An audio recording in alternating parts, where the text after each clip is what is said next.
How do you conduct a locate and contact investigation properly to ensure it is done legally and safely? This is one that comes up from time to time, folks, and you need to make sure you are first aware of the disasters that can come because of these investigations, and second, how to ensure you can do them legally and safely for everyone involved. Now wait, really quick folks, I want to send a personal shout out to Eric Hutchinson, our latest PI Guy Premium Supporter member on the PI Guy channel, and if you would like to become a member and get a personal shout out from me, just click the join button below this video for more information. Now raise your hand if you have ever received a call like this. Hi, my name is Mr. Smith. I'm trying to reach my wife out there while she is visiting her sister. Yeah, she went out to visit her sister. And well, her father, her dad, he's awful sick and in the hospital, and I need to get hold of her to let her know. And well, you see, she don't got no cell phone, and I think her sister's phone is shut off or something. So I was going to just fly out there and let her know, but I don't know the exact address of her sister. How much would you charge to find that address for me? Yes, I see all of you with your hands up. This is one we get all too often, folks. I recently received a message from Jan G about a similar situation, albeit a bit different. Jan asks, if a landlord wants me, a private investigator, to track a relative of an ex-tenant who passed so that they can get permission to dispose of things, can the landlord expect the PI to get relatives to sign off on something like that, or is it just the landlord's responsibility? Great question indeed, Jan. Thank you so much for asking. This one question leads me to several other questions I would need answers to first to make sure it was even a case I can or should take on. Now, in our sample call from Mr. Smith, well, he seemed a bit shady, didn't he? If he didn't, then perhaps you were not listening close enough. Let's decipher his call a bit. First, his name. Come on, folks. How many Mr. Smiths have you had call you over the years, and how many turned out to be legitimate potential clients? I know there are many good folks out there with the last name of Smith, but do they all really need a PI in such weird circumstances? Secondly, his wife has no cell phone, which in and of itself is odd in this day and age, and her sister's phone just got shut off.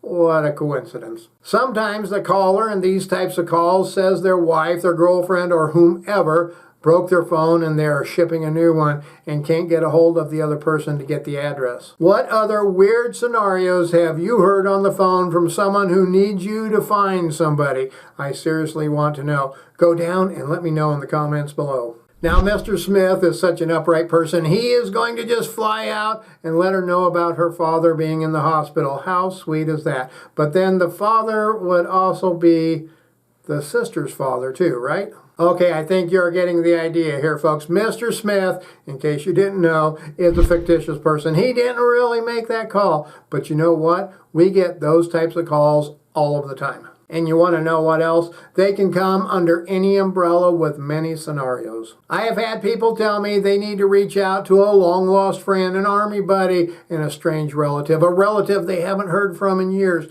an old roommate, a former employee or employer or colleague, and yes, even a renter or landlord, just to name a few. Before we get to the most important part of Jan's question, the first thing we must do is determine if the reasoning for the locate is even truthful. How do we do that, you ask? Another great question. Rule number one, if it sounds weird, folks, it probably is wrong. If it sounds anything like Mr. Smith, don't even consider taking the case.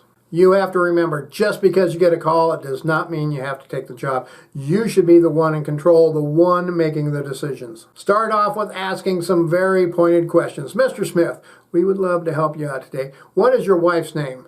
Now, they will most likely give it to you, or at least give you her first name. Now, here is something I do with almost every call I get. I get onto one of those free databases and I run the phone number. I first ask some baseline questions like, how long have you been married? How old is her father? How many kids do you guys have? Things like that. Asking baseline questions allows you to see or hear how he reacts. Using this, you can then ask harder questions to help determine if he is being untruthful. Questions like, Mr. Smith, do you have any restraining orders? Do you have any pending court dates coming up? Things like this. Now, to be completely honest, folks, if I received that call from Mr. Smith, I would have gotten as much info as I needed, then refused the case and gotten off the call. I would then have sent a warning notice out on my state PI Association's listserv, warning people about him in case he called them. And then, depending on the threat level, I might contact law enforcement either here or where he is, and possibly even contact his wife to give her a heads up. Now, let's say all of the questioning leads you to believe it may be a legitimate case. Then what? Well, first off, you should never, I mean never, say it with me,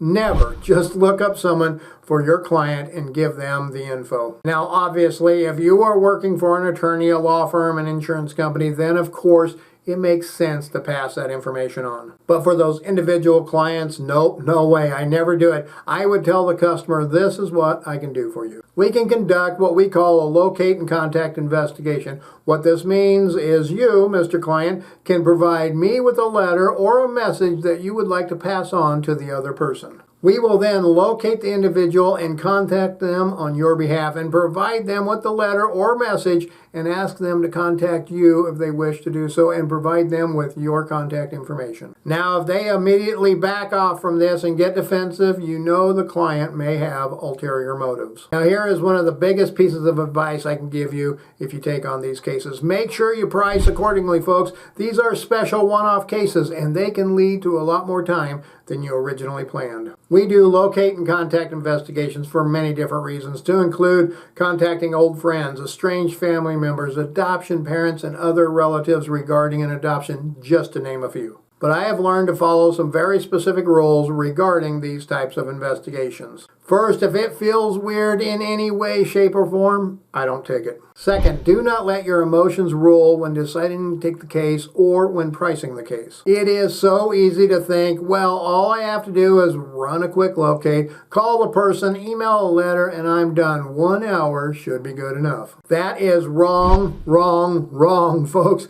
I can almost guarantee you will spend several hours on the case talking with the client, talking with the other individual, sending emails, and other crucial things. I tell you this from experience, folks. I have gotten emotionally involved in certain types of cases, especially those involving adoptions, as it hits a personal sensitive nerve. And I just want to help. Then I find myself in this seemingly endless role of liaison between two people, and I realize I charge for a couple of easy hours of work, and now I'm at 5 hours into the case. I now have flat rates I start with that are about 5 hours of my regular rate plus about 20% for these types of cases. I learned a long time ago, special cases deserve special pricing because they require special handling and will most definitely interrupt your day-to-day routine work. Now let's take a look at Jan's question again. If a landlord wants me, a private investigator, to track a relative of an ex-tenant who passed so they can get permission to dispose of things, can the landlord expect the PI to get the relative to sign off something like that, or is that just the landlord's responsibility? First off, Jan, make sure the landlord is legit. Check the public records, make sure they own the property, make sure the decedent does show as having lived there, things like that. I'm sure you've already done that, but just for everyone else's benefit, I wanted to name a few things that you can do to vet the landlord. As for the question of whose responsibility is it to contact them, well, that is up to you, Jan. If it were me, I would only do it as a locate and contact type of case, and I would price it appropriately. If the landlord wants a document signed, then you're looking at hiring a mobile notary, most likely, as well another investigator to make that in-person contact if the person or persons are not in your geographical area. The bottom line as to who is responsible for it depends on what you agree to. I always provide my clients with multiple options. Mr. Landlord, we have several options for you. We can do a locate for the relatives, make contact and send them your letter and ask them to sign it and send it back to you. This would require a retainer of XYZ. We can locate them, make contact, and then make arrangements for them to sign the document in the presence of a notary, then return the signed document to you. This would require a retainer of ZYX. Or we can locate them and provide you with their contact information and you can contact them directly. That would require a retainer of XZY. Which of these options would you like to go with, Mr. Landlord? Bottom line, you take charge. You make the options available that you are willing to do and you set the pricing and let the client decide what he wants to do. Now, if you would like to know more about setting prices in high-profile cases, then check out this video.